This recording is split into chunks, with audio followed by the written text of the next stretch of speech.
अगर आप 20 लाख रुपए का लोन अप्लाई करते हैं तो मार्कअप की कैलकुलेशन के मुताबिक आपको 45 लाख रुपए वापस करने पड़ेंगे। यानी जो टोटल सूद बनता है वो बनता है 25 लाख रुपए का, जो आपको रिटर्न करना पड़ेगा। वेलकम टू ट्रैवल विद सनाल बिन मंसूर। उम्मीद करता हूँ आप खैरियत से होंगे। आज की हम अपनी इस वीडियो में स्पेसिफिकली डिस्कस करेंगे हुकूमत पाकिस्तान ने पाकिस्तानियों के लिए एक लोन स्कीम लॉन्च की है, जो कि 1 करोड़ रुपए तक का जो है ना वो लोन देंगे आपको घर बनाने के लिए। अब ये लोन स्कीम क्या है, इसका मार्कअप कितना है, आपको कितनी किस्त देनी है और आपको डॉक्यूमेंट्स कौन से सबमिट कराने हैं, किन लोगों को ये मिलेगा और आप कैसे अप्लाई कर सकते हैं, किसके थ्रू अप्लाई कर सकते हैं, ऑनलाइन एप्लीकेशन सबमिट करवा सकते हैं या फिर आप जो है ना वो बैंक जाके अपने डॉक्यूमेंट सबमिट करवा सकते हैं। ये सारी चीज़ें आज की मैं अपनी इस वीडियो में डिस्कस करने लगा हूँ। मेरे चैनल के साथ आप कनेक्टेड रहिए। वो लोग जो बाहर जाना चाहते हैं, वो लोग जो स्कॉलरशिप सिक्योर करना चाहते हैं, उनके लिए बड़ा बेस्ट प्लेटफॉर्म है। पाकिस्तान से रिलेटेड जितने भी करंट अफेयर उनको मैं डील कर रहा हूँ और स्पेसिफिकली स्टडी अब्रॉड से रिलेटेड मेरी सारी क्यूरीज मेरे पास हैं। तो स्टार्ट करते हैं। बड़ी इंपॉर्टेंट चीज़ है, बहुत सारे लोग कंफ्यूज हैं इस हवाले से। तो मैं ये समझता हूँ कि ये बात आप तक पहुँचना बहुत ज़्यादा ज़रूरी है, कहीं आपके साथ बहुत बड़ा स्कैम ना हो। तो चलते हैं अपने इस नया पाकिस्तान हाउसिंग स्कीम की तरफ कि ये क्या है, ये कौन इसमें अप्लाई कर सकता है। सबसे पहले आपको बता दूं कि इसमें हर वो पाकिस्तानी जिसके पास पाकिस्तान की नेशनैलिटी है वो अप्लाई कर सकता है इसका लोन। इसके अलावा ऐसा शख्स जिसके पास कोई अपना घर ना हो वो अप्लाई कर सकता है। एंड नेक्स्ट जो शर्त है वो ये है कि इसकी आमदनी मुस्तकिल ना हो, यानी जॉब प्राइवेट हो इतनी जो है ना वो इनकम उसकी ना हो और उसके अलावा कोई अपना बिजनेस भी इतना अच्छा ना हो, वो अप्लाई कर सकता है। और इसके अलावा जो बैंक की जो रिक्वायरमेंट है वो उसके ऊपर वो पूरा उतरता हो। अब आगे चलते हैं कि कितनी जो हमें रकम मिल सकती है, कितनी अमाउंट हमें मिल सकती है। अच्छा जी, घर के साइज़ के मुताबिक आपको अमाउंट दी जाएगी और इसके अलावा जो है ना वो 5 मरले के हिसाब से, अगर आपका 5 मरले का प्लॉट है तो उसके ऊपर आपको 27 लाख रुपए जो है ना वो कर्ज़ दिया जाएगा। अगर 10 मरले का घर है आपका तो आपको 60 लाख, प्लॉट है आपको तो 60 लाख रुपए तक का कर्ज़ दिया जाएगा। इसी तरह जैसे आपका प्लॉट का साइज़ बड़ा होता जाएगा वैसे-वैसे आप इसकी लोन की जो अमाउंट है वो बड़ी होती जाएगी। वीडियो आप पूरी देखें क्योंकि इसमें बड़ी इन्फॉर्मेटिव चीज़ें हैं, बड़ी जो है ना वो अहम तरीन पॉइंट्स हैं जो आपको समझना बड़ा ज़रूरी है कर्ज़ को अप्लाई करने से पहले। अच्छा जी, अब आ जाते हैं इसके मार्कअप की तरफ, जो बहुत ही इम्पोर्टेंट है। मार्कअप के बारे में ना आपको बैंक कोई बताता है, ना स्कीम में बताया जाता है, लेकिन ये इतनी इम्पोर्टेंट चीज़ है कि अगर आप ये ले लेते हैं तो मेरा ख़्याल है कि ये, मेरा ख़्याल नहीं बल्कि यकीनन फिर आप सारी ज़िंदगी कर्ज़ ही उतारते हुए रह जाते हैं। अच्छा जी, मार्कअप बेसिकली आप सूद भी इसे कह सकती हैं। सूद कितना बनता है? पहले 5 सालों में आपको 5% मार्कअप देना पड़ेगा। डिटेल में आगे बताऊँगा जाके कि कितना बनता है ये, ठीक है? उसके बाद नेक्स्ट 7 ईयर्स में आपको जो इसका वो मार्कअप देना पड़ेगा वो 7% देना पड़ेगा। टोटली कितने हो गए? 12 साल हो गए। इसके बाद जो नेक्स्ट आएँगे ना वो फिर जो पॉलिसी आएगी उसके मुताबिक मार्कअप चलेगा और ये मार्कअप अप एंड डाउन यानी कम भी हो सकता है और ज़्यादा भी हो सकता है, जो बहुत इंपॉर्टेंट चीज़ है। आ जाते हैं इसको आप कब तक वापस कर सकते हैं जो लोन आपने लिया है। इस लोन को आप 20 साल के अरसे में वापस कर सकते हैं और उससे पहले भी आप चाहें तो वापस कर सकते हैं। अब आ जाते हैं डॉक्यूमेंट्स कौन से आपको चाहिए इस लोन को अप्लाई करने के लिए। जो डॉक्यूमेंट्स चाहिए उसमें आपका सीएनएसी चाहिए और आपकी जो सैलरी है उसका प्रूफ चाहिए, यानी जहाँ आप जॉब करते हैं उसका एक सैलरी स्लिप चाहिए। और अगर आपका बैंक से कोई लिंक है तो 6 मंथ्स की आपकी बैंक की स्टेटमेंट चाहिए। और अगर आपके पास कोई प्लॉट पहले से मौजूद है उसकी डेफ़िनेटली डिटेल चाहिए। एंड देन तकरीबन 10 से 20% जो है ना वो डाउन पेमेंट आपको करनी पड़ेगी। ये भी आगे चल के बताऊँगा कितनी आपको करनी पड़ेगी, 5 मरले के हिसाब से बताऊँगा। आगे चलते हैं कि आप ये अप्लाई कैसे कर सकते हैं। आप बैंक के थ्रू भी अप्लाई कर सकते हैं, ऑनलाइन भी अप्लाई कर सकते हैं। बैंक के थ्रू आप कैसे अप्लाई कर सकते हैं? मीज़ान बैंक के थ्रू अप्लाई कर सकते हैं, आप हबीब बैंक के थ्रू अप्लाई कर सकते हैं, बैंक अल-फलाह के थ्रू अप्लाई कर सकते हो और नेशनल बैंक ऑफ पाकिस्तान के थ्रू भी अप्लाई कर सकते हैं। अच्छा जी, अप्लाई करने का तरीका ये है कि आप बैंक जाएँ, ऑनलाइन बैंक भी जा सकते हैं, ऑनलाइन भी अप्लाई कर सकते हैं। इसके अलावा जो डॉक्यूमेंट्स मैंने आपको पहले बताए, उन डॉक्यूमेंट्स के थ्रू आप अप्लाई कर सकते हैं। अच्छा जी।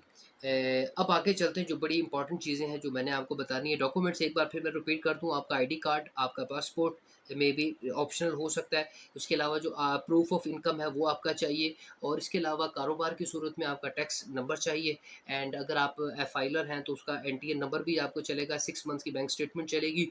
और इसके अलावा आपके जो डॉक्यूमेंट्स में रिक्वायर्ड है, वो जो आपने प्लॉट, जिस प्लॉट के ऊपर आपने कर्ज़ा लेना है, वो प्लॉट का कर्ज़ा आपको वो प्लॉट का जो है वो डिटेल आपको चाहिए। फ़ीस की बात कर लेते हैं, फ़ीस कितनी है? फ़ीस आपकी तकरीबन 20 से 40 हज़ार रुपए इसकी प्रोसेसिंग फ़ीस होगी शुरू में, ठीक है? डाउन पेमेंट की अगर बात करें, तो डाउन पेमेंट 10 से 20% होगी। मिसाल के तौर पर अगर आपका घर 20 लाख रुपए का, यानी प्लॉट आपका 5 मरले का और 20 लाख का आप कर्ज़ अप्लाई कर रहे हैं, तो उसके ऊपर आपको 2 से 4 लाख रुपए आपको देने होंगे डाउन पेमेंट के तौर पर। तो टोटल ये तकरीबन ढाई लाख रुपए से आपका ये जो है ना वो लोन स्टार्ट हो जाएगा, जो कंप्लीट हो जाएगा, ठीक है? अब आ जाते हैं जो बहुत ही इम्पोर्टेंट है, मार्कअप, जो जिसे मैंने जो सूद भी कहा जाता है जिसे। अब हम बात कर लेते हैं कि ये मार्कअप हमारा कितना बनता है, ये बड़ा बड़ा टेक्निकल पॉइंट है। लोग बड़े मासूम हैं, समझ नहीं आती है और फिर इसमें इस सूद वाले चक्कर में गिर जाते हैं हम। देखिए, इस्लाम ने मना किया कि सूद मना है, लेकिन ज़रूरियात है, लोगों की ज़रूरत पूरी करते-करते इसमें फँस जाते हैं। अगर हम एक 5 मरले, यानी 5 मरले से मुराद है कि 20 मरले के 20 लाख रुपए की अगर हम अमाउंट को कैलकुलेट करें कि हमने 20 लाख रुपए का लोन अप्लाई करना है और 20 साल की मुद्दत में अप्लाई करना है, जो कि 240 महीने बनते हैं। इस पहले 5 साल में इसका जो मार्कअप है वो 5% है। इसको हम सादा से अल्फाज में ऐसे कह लेंगे कि आपकी 13,000 रुपए किस्त बनेगी, जो आपने 5 साल तक देनी है। 13,000 से 18,000 रुपए तक की आपकी किस्त बनेगी, जो आपने देनी है। अगले 5 साल के लिए आपकी जो किस्त बनेगी, वो सॉरी मार्कअप बनेगा, वो 7% बनेगा, ठीक है? जो तकरीबन किस्त बनेगी 16,000 से लेकर 18,000 रुपए तक, ठीक है? उसके बाद जो रिमेनिंग मंथ्स रह जाएँगे, जो रिमेनिंग ईयर्स रह जाएँगे, 10 साल ये हो गए, जो 10 साल नेक्स्ट हैं, उसमें जो आपका मार्कअप होगा वो 10 से 12% चला जाएगा। मिसाल के तौर पर अगर वो 10 से 12% चला जाता है, तो इससे आपकी किस्त 20 से 25,000 रुपए जो है ना वो चली जाती है। याद रखें कि जैसे-जैसे मार्कअप बढ़ता है ना, वैसे-वैसे आपकी इंस्टॉलमेंट यानी किस्त भी आपकी मंथली बढ़ती चली जाती है, ठीक है? आ जाते एवरेज कैलकुलेशन के ऊपर आ जाते हैं। अगर हम एवरेज निकालें तो आपकी किस्त तकरीबन, यानी पूरे 20 साल में 18 से 22,000 रुपए बनती है, ठीक है? ये एवरेज मैंने आपको कैलकुलेशन बताई। अब आगे चलते हैं। अगर आपका आपका स्टार्टिंग यानी 40,000 रुपए एक एक्सपेंस है, उसके अलावा 15,000 रुपए आपकी किस्त है, 15 से 25,000 रुपए किस्त है, तो और 20 साल की मुद्दत पे है और मार्कअप आपका 5% से 7% है और नॉर्मल रेट है, तो आपका जो एक्सपेंस बनेगा वो मैं आपको बता देता हूँ।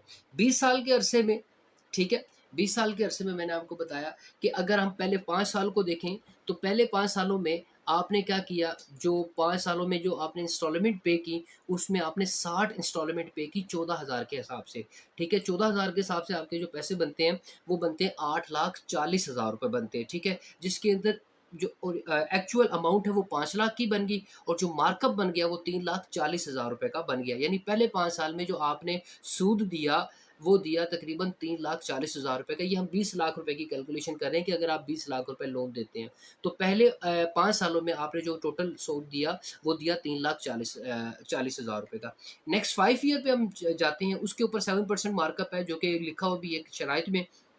उसमें अगर हम बात करें, तो माना किस्त आपकी बनती है 17,000 रुपए और 5 साल में आपने जो टोटल अदायगी की, वो की 17,000 के हिसाब से तकरीबन 10,20,000 रुपए की आपने अदायगी की, ठीक है? और एक्चुअल अमाउंट बनती है 6 लाख रुपए। 6 लाख रुपए बन गई और 6 लाख रुपए में से 10,20,000 रुपए में से 4,20,000 रुपए आपका मार्कअप बन गया। यानी 4,20,000 रुपए ये मार्कअप बना 5 इयर्स में और पिछले जो हमारा मार्कअप बना था वो 3,40,000 रुपए का बना था। इसके बाद मैं आपको इंशाल्लाह आगे टोटल इसकी कैलकुलेशन बताऊँगा कितना बनेगा, ठीक है? अब रह गए हमारे नेक्स्ट 10 इयर्स के, उसमें हमारा कितना मार्कअप बनता है। अच्छा जी, अब नेक्स्ट 10 इयर्स में जो हमारी किस्त बनती है वो तकरीबन 22,000 रुपए की किस्त बनती है और जो हमने 10 साल में कुल अदायगियाँ करनी है वो करनी है तकरीबन 120 किस्तें हमने पे करनी है 22,000 के हिसाब से, जो बनती है तकरीबन 26,40,000 रुपए की और एक्चुअल अमाउंट हमारी बनती है 9 लाख रुपए की, जबकि इसके ऊपर मार्कअप बनता है जो बहुत ही ज़्यादा है, वो बनता है 17,40,000 रुपए का मार्कअप बनता है जो नेक्स्ट 10 इयर्स है। अगर हम इसकी टोटल अमाउंट देखें, जो हमारी मार्कअप की जो अमाउंट बनती है, वो बनती है कि हमने टोटल अदायगी की वो 45 लाख रुपए की, क्योंकि हमने लोन अप्लाई अप्लाई किया था 20 लाख रुपए का। टोटल बन गया मार्कअप के साथ वो 45 लाख रुपए का। 20 लाख रुपए आपकी जो है ना एक्चुअल अमाउंट चलेगी, जो आपने लोन लिया था वो चला गया। उसके अलावा अप्रॉक्सिमेटली कुल मार्कअप आपका बन गया 25 लाख रुपए का, जो आपने 20 साल में दिया है। पहले 5 साल में अलहदा दिया, उसके 5 साल बाद अलहदा दिया, उसके बाद जो नेक्स्ट 10 इयर्स आए हैं, वो आपने अलहदा दिया। ये वो मार्कअप है जो आपने देना है और मैंने बताया था शुरू में कि ये वो मार्कअप होता है जो with the passage of time, with the policies change भी होता रहता है, जिसको आपने अपने ज़हन में रखना है। अब ये मार्कअप मैंने बताया कि चेंज भी हो सकता है। अब मैं आपको बिल्कुल सादा अल्फ़ाज़ों में बता देता हूँ कि अगर आप 20 लाख रुपए लेते हैं तो तकरीबन आपको 45 लाख रुपए वापस करने पड़ेंगे और जिसमें से 25 लाख रुपए आपके मार्कअप के कट जाएँगे, ठीक है? और इसके अलावा फिर उसके बाद आपकी सारी इंस्टॉलमेंट कंप्लीट हो जाएँगी। अब ये वो अमाउंट है जो आपको ना कोई बैंक में बताएगा, ना कोई स्कीम में बताई जाएँगी, ना किसी एक सादे बंदे को, ना आम बंदे को ये मार्कअप की समझ आएगी कि मार्कअप क्या है। अब आपको होपफुली मार्कअप की भी समझ आ गई होगी, अब आपको ये भी पता चल गया होगा कि 20 साल में अगर आपने 20 लाख रुपए का लोन लिया है, तो उस अरसे में आपने कितने पैसे पे करने हैं, मंथली आपकी इंस्टॉलमेंट कितनी होगी और आपने इस एक्यूमुलेटिवली आपका मार्कअप कितना बनेगा। तो जनाब अगर आप 20 लाख रुपए ले रहे हैं ना, तो 20 लाख रुपए में आपको 45 लाख रुपए टोटल देने हैं और 25 लाख रुपए आपका मार्कअप हो गया। इसी तरह आप कैलकुलेट कर लीजिए कि अगर आप 1 करोड़ का लोन अप्लाई करते हैं, तो बिल्कुल इसको डबल कर लीजिए, तो आपको 2 करोड़ रुपए देना पड़ेगा और 1 करोड़ रुपए आपका क्या हो जाएगा, मार्कअप हो जाएगा। ये वो घर की स्कीम है, लोन स्कीम है जो बैंक मोस्टली लॉन्च करते हैं और हुकूमत पाकिस्तान भी इसको लॉन्च करती है ताकि लोग इससे फ़ायदा उठा सकें। लेकिन लोगों को पता नहीं होता जिसकी वजह से बहुत सारे लोग जो है ना वो फिर इस दलदल में फँस जाते हैं और फिर सारी ज़िंदगी निकल नहीं पाते। आपका कोई क्वेश्चन हो तो मुझे कमेंट सेक्शन में बताइए ताकि मैं उसका आंसर प्रॉपर्ली कर सकूँ। आप मेरे सोशल मीडिया को फ़ॉलो कर लीजिए जहाँ पर आपको तमाम स्टडी अब्रॉड से रिलेटेड जो है ना फुली फंडेड स्कॉलरशिप जो है ना वो मिलेंगी। और इसके अलावा मेरा व्हाट्सएप चैनल है सोशल मीडिया पे और इंस्टाग्राम है, फेसबुक है, टिकटॉक है, यूट्यूब है, वहाँ पर मुझे फॉलो कर लीजिए ताकि आपको सारी अपडेट्स टाइमली मिल जाए। अगर आप